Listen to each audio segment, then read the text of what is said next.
है। जब बिहार आगे बढ़ेगा तभी देश आगे बढ़ेगा और बिहार तब आगे बढ़ेगा जब बिहार का युवा आगे बढ़ेगा। हमारा संकल्प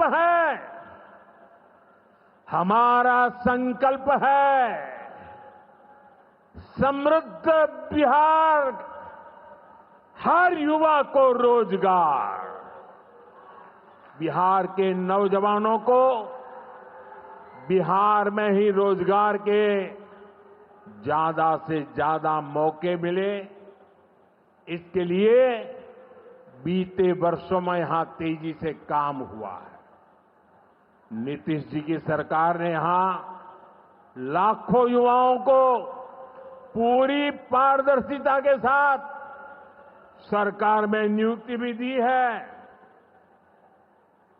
नीतीश जी ने अभी बिहार के नौजवानों को रोजगार के लिए भी नए निश्चय भी लिए हैं। केंद्र सरकार कंधे से कंधा मिलाकर उनका साथ दे रही है। साथियों, कुछ दिन पहले केंद्र सरकार ने एक बड़ी योजना को मंजूरी दी। इस योजना के तहत प्राइवेट कंपनी में पहली बार नियुक्त पाने वाले, जिसको पहली बार मौका मिलेगा, उसको 15,000 रुपया केंद्र सरकार की तरफ से दिया जाएगा। कुछ दिनों बाद 1 अगस्त से ही ये योजना लागू होने जा रही है। इस पर केंद्र सरकार 1 लाख करोड़ रुपया खर्च करने वाली है। नए नौजवानों को नया रोजगार, इसका बहुत बड़ा लाभ बिहार के नौजवानों को भी होगा। साथियों, बिहार में स्वरोजगार को बढ़ावा देने के लिए मुद्रा योजना जैसे अभियानों को और गति दी गई है। पिछले 2 महीने में ही बिहार में मुद्रा योजना के तहत लाखों लोन दिए गए हैं।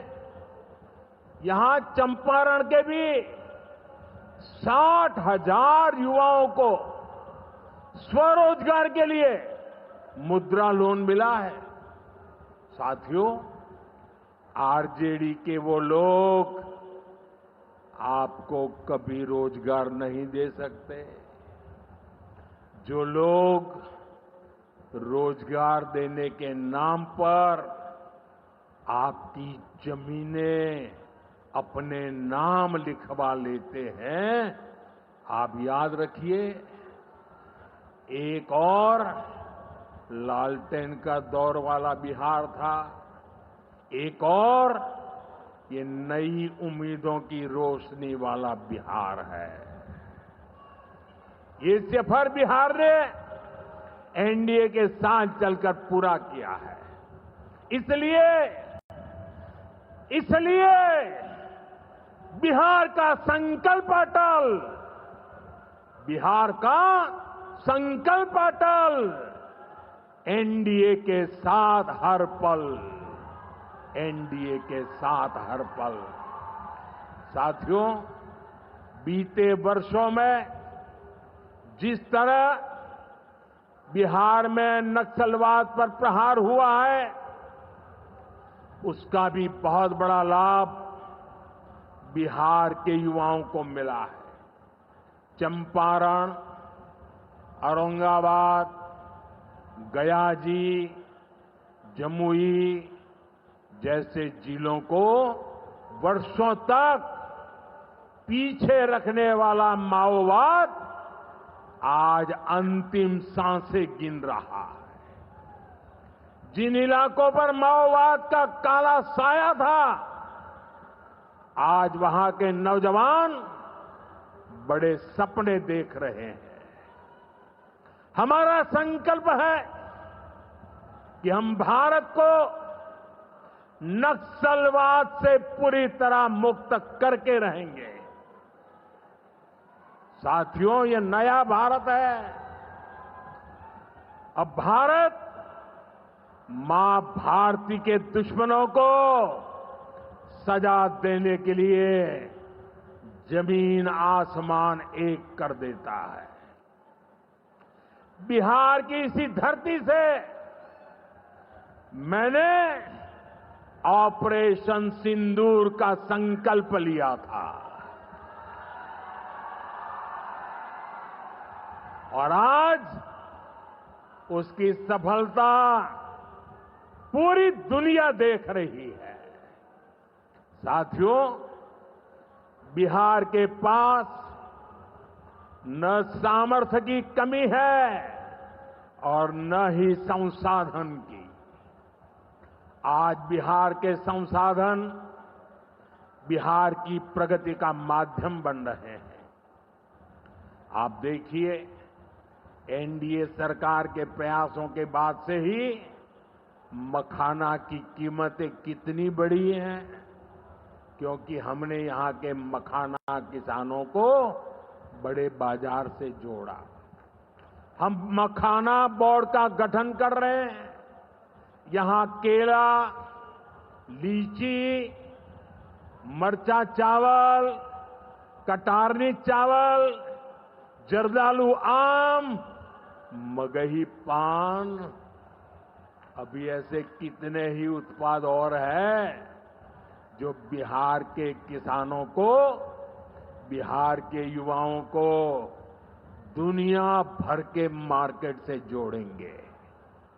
भाइयों बहनों, किसानों के उत्पाद और उनकी आय को बढ़ाना हमारी प्राथमिकता है। पीएम किसान सम्मान निधि योजना के तहत अब तक करीब 3.5 लाख करोड़ रुपया किसानों को दिए गए हैं।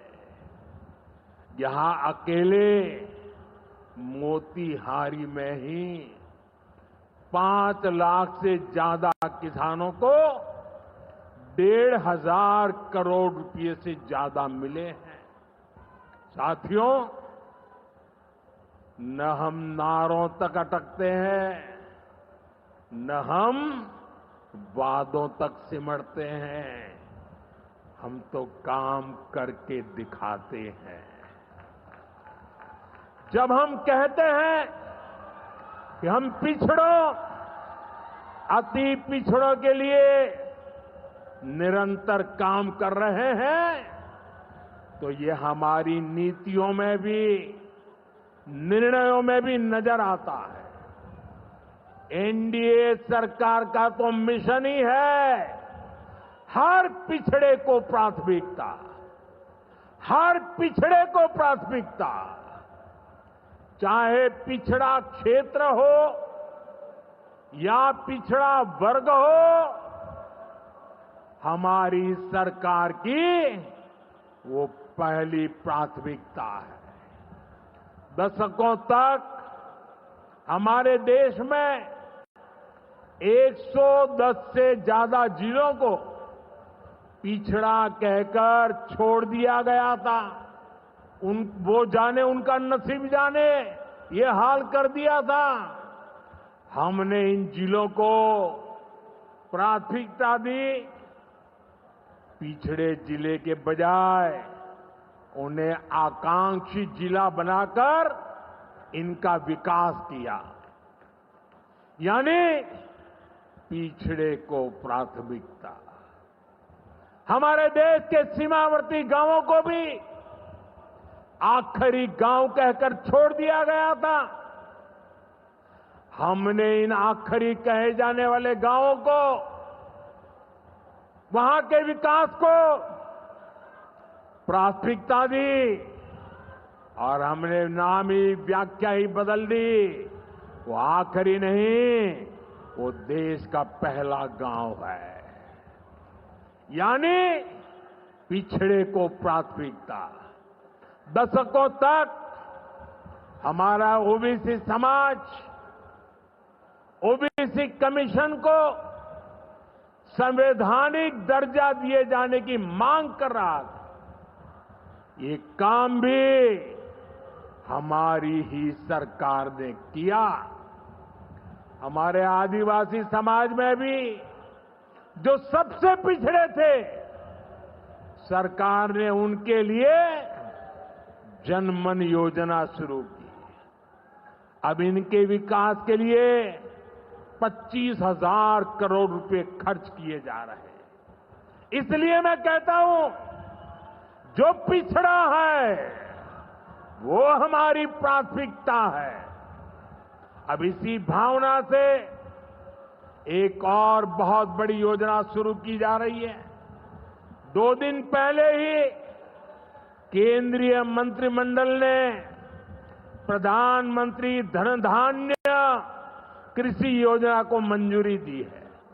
इस योजना के तहत कृषि के मामले में सबसे पिछड़े 100 जिलों को चिन्हित किया जाएगा।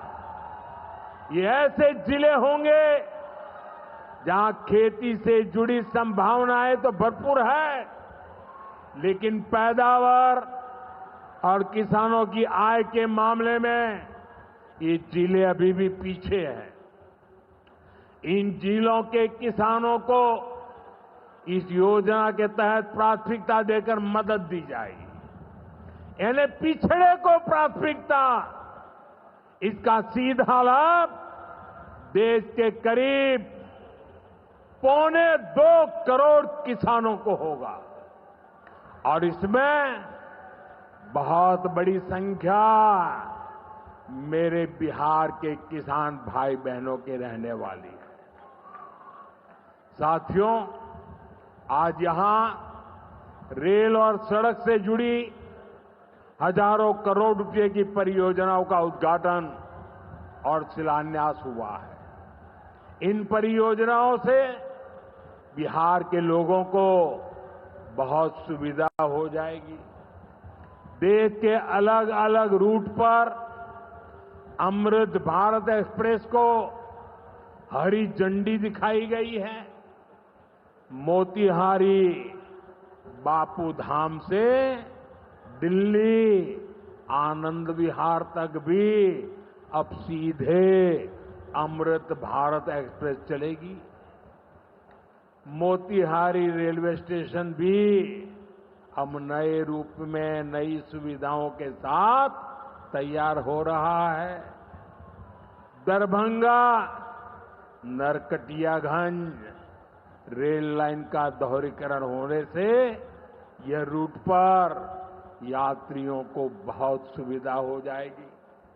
साथियों, चंपारण की धरती का जुड़ाव हमारी आस्था और संस्कृति से भी है। राम जानकी पथ मोतिहारी के 70 घाट, केसरिया, चकिया, मधुबन से होकर गुजरने वाला है। सीतामढ़ी से अयोध्या तक जो नई रेलवे लाइन तैयार हो रही है, उससे श्रद्धालु चंपारण से अयोध्या जाकर दर्शन कर सकेंगे। इन सारे प्रयासों का सबसे बड़ा लाभ है बिहार में कनेक्टिविटी और बेहतर होगी। यहां रोजगार के नए अवसर भी तैयार होंगे। साथियों, कांग्रेस और आरजेडी गरीबों, दलितों, पिछड़ों और आदिवासियों के नाम पर राजनीति करते आए हैं, लेकिन बराबरी का अधिकार तो दूर, ये परिवार से बाहर के लोगों को सम्मान तक नहीं देते। इन लोगों का अहंकार आज पूरा बिहार देख रहा है। हमें बिहार को इनकी बुरी नीयत से बचाकर रखना है। नीतीश जी की टीम ने, बीजेपी की टीम ने और पूरे एनडीए ने इतने वर्षों तक यहां मेहनत की है। श्री चंद्रमोहन राय जी जैसे विभूतियों ने हमें मार्गदर्शन दिया है। हमें मिलकर बिहार के विकास के इन प्रयासों को और गति देनी है। हमें मिलकर बिहार के सुनहरे भविष्य की ओर बढ़ना है। हमें संकल्प लेना है, बनाएंगे नया बिहार, फिर एक बार एनडीए सरकार। इसी के साथ मैं एक बार फिर आज की परियोजनाओं के लिए आपको बहुत बहुत बधाई देता हूं। मेरे साथ